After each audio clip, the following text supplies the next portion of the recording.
आता आपण श्लोक 26 आणि श्लोक 27 यांचा एकत्रित अर्थ पाहणार आहोत. प्रथम श्लोक 26. सद्भावे साधुभावे च सदिते तत्प्रयुज्यते प्रशस्ते कर्मणि तथा सच्छब्दः पार्थयुज्यते. अर्थ: हे पार्था, अस्तित्व आणि साधुत्व दर्शविण्यासाठी तसेच प्रशंसनीय कर्माची इच्छा असेल तेव्हा सत शब्दाचा उपयोग करतात. त्याचप्रमाणे सत शब्दाने सत्ता, साधुभाव व प्रशस्त कर्म हा अर्थसुद्धा सूचित होतो. श्लोक 27. यज्ञे तपसि दाने च स्थिती सदिति चोच्यते कर्म चैव तदर्थीयं सदित्येवाभिधीयते. अर्थ: यज्ञ, तप, दान या समयी विद्वान सत या शब्दाचा प्रयोग करतात व तत्संबंधी कर्मालाही तोच शब्द लावतात. यज्ञ, दान, तप यांच्या ठिकाणी स्थिर भावना असणे ह्याला ही सद असे म्हणतात. हे तिन्ही अटळ आहेत, म्हणून त्या तिन्हीसाठी जे कर्म करायचे त्या कर्मालाही सत असे म्हटले जाते. दोन्ही श्लोकांचे विवरण आपण एकत्र पाहणार आहोत. विवरण: ओम तत् सत हा संकल्प करताच ज्ञानी माणसाच्या ध्यानात येते की स्थूल कर्मे म्हणजे अगदी यज्ञ, दान, तप ही कर्मे असली तरी ती साकाराला आलेली मानससृष्टीच आहे. या मानससृष्टीची विविधता सुद्धा एकमेवा द्वितीय चैतन्याच्या लहरीच आहेत. हे चैतन्य हेच सत असल्याने आपल्यातील व्यापकतेची भावना सद्भाव होतो व त्या सद्भावाने स्थलकालाने बद्ध झालेली कर्मेही प्रशस्त व व्यापक होऊन जातात. सत हे ब्रह्माचे तिसरे नाव आहे. मनामध्ये सत्य दाखविण्यासाठी त्याची योजना केली जाते. मनात चांगले भाव राहावे म्हणूनही सत हे नाव योजले आहे. आपण मनात सत सत असे म्हणत राहिलो तर आपण सत्याशी एकनिष्ठ राहू शकतो. मनात सात्विक, सोज्वळ असे भाव उत्पन्न होतात.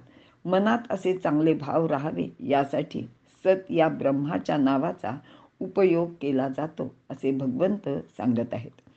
ब्रह्माचा निर्देश करण्यासाठी ओम तत् सत या 3 पदांचा उपयोग करतात. तर तत् म्हणजे ते तत्वच सत आहे. ते त्रिकालाबाधित आहे. त्यात कोणतेच परिवर्तन नसते.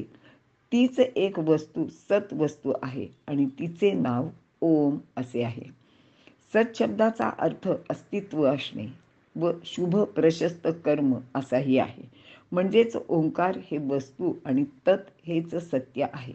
त्याच्यासाठी अनन्य भाव प्राप्त करण्यासाठी यज्ञ, दान व तप इत्यादी करावयाचे असते.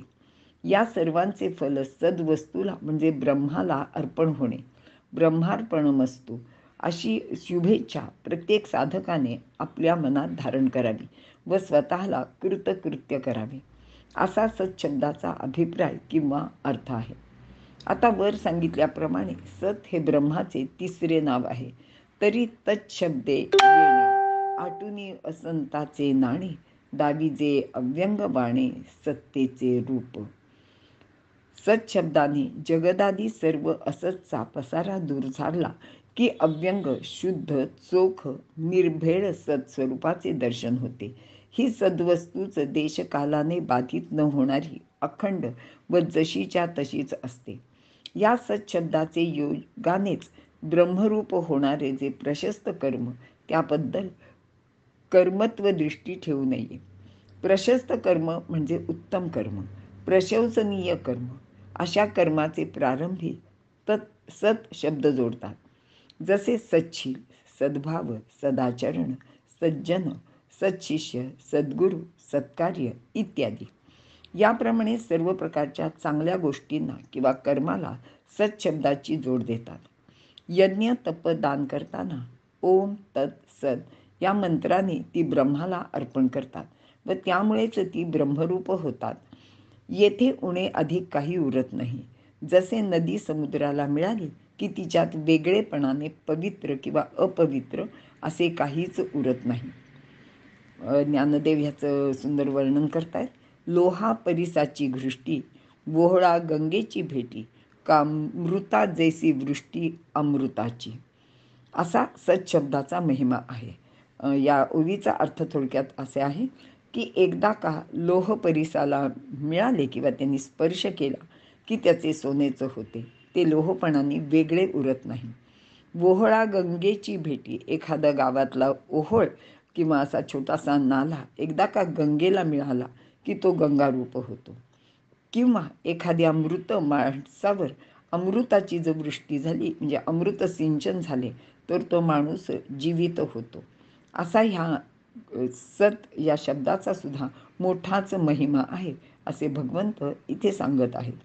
याशिवाय तत्शब्दाचा उपयोग करून कर्म केले तर एखाद्या वेळेला चुकून कर्माच्या विधीचे उल्लंघन झाले असल्यास ते कर्मसुद्धा निषिद्ध कर्मात गणले जात नाही. म्हणजे आपल्या हातून एखादी चुकीची गोष्ट घडली गेली तर ह्या शब्दांच्या उच्चाराने त्याच्यातली जी काही चुकीची किंवा अविधी जी झालेली असते तर ती त्याचं दोष आपल्याला लागत नाही. तेथगा हा सच्छब्दू येरा दोही परिस प्रबुद्धू प्रयोजिला करी साधू कर्मा तेगा. अशा रीतीने सच्छब्द म्हणजे केवळ ब्रह्मच आहे.